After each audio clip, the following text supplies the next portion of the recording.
Hello students, welcome to Shri Deepchand Chaudhary महाविद्यालय ललितपुर। आज हम MA first semester home science का जो आपका पेपर है सोशल रिसर्च वाला, उसमें जो हम पढ़ रहे थे, हमने पहली जो है वीडियो में लिखा था, थोड़ी लेंथी हो रही थी, इसलिए हमने इसको दो में कर दिया है, पार्ट बी में। तो इसमें जो हमारा सेकंड पॉइंट है, पहला मैंने कहा कि आपको सिलेक्शन ऑफ सब्जेक्ट या क्या सिलेक्शन ऑफ प्रॉब्लम को लेकर के कि क्या जो है किस तरीके से चयन करते हैं। एंड देन सेकंड जो आपका पॉइंट आता है वो है आपका रिव्यू ऑफ लिटरेचर का। रिव्यू ऑफ लिटरेचर का अर्थ होता है संबंधित जो भी साहित्य है उसका अवलोकन करते हैं, उसकी हम हेल्प लेते हैं। जैसे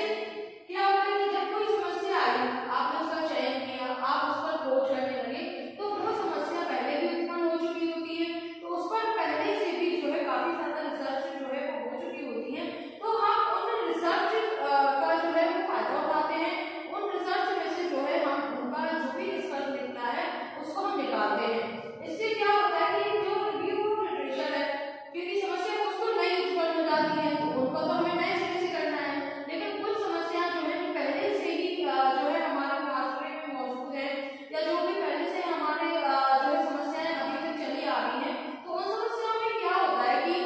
पहले जिन लोगों ने खोजी वो कई जगह पे हमें मिल जाती है। जैसे कि सबसे पहली चीज है कि थीसिस, जब कोई रिसर्च करता है, पीएचडी करता है, तो उस टाइम पे वो थीसिस लिखता है, तो उस थीसिस में जो उसका फाइंडिंग है, ठीक है, उसको निकालने का एक तरीका होता है, वो आपको जानना बहुत जरूरी है। तो सबसे पहली चीज जो थीसिस है उसमें दो पॉइंट्स में से जो है हम ये रिव्यू ऑफ लिटरेचर निकालते हैं। तो सबसे पहले हम उसकी फाइंडिंग देखते हैं,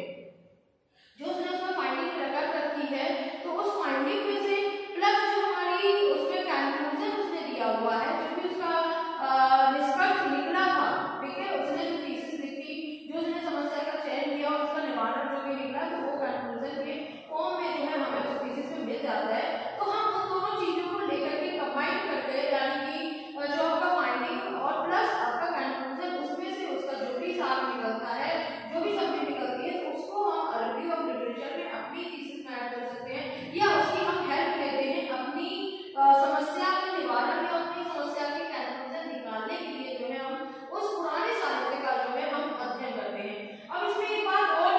जो निकल के सामने आती है कि क्या किया कि वो थीसिस ही है जहां से हम एंटर ले सकते हैं, ऐसा नहीं है। इसमें क्या होता है, जैसे बहुत सारे जो है रिसर्च पेपर भी पब्लिश होते हैं, जैसे बहुत सारे रिसर्चर हैं वो पब्लिश कराते हैं, इसके अलावा कुछ प्रोफेसर हैं वो पब्लिश कराते हैं, और आम लोग भी जो है पब्लिश करा सकते हैं। कोई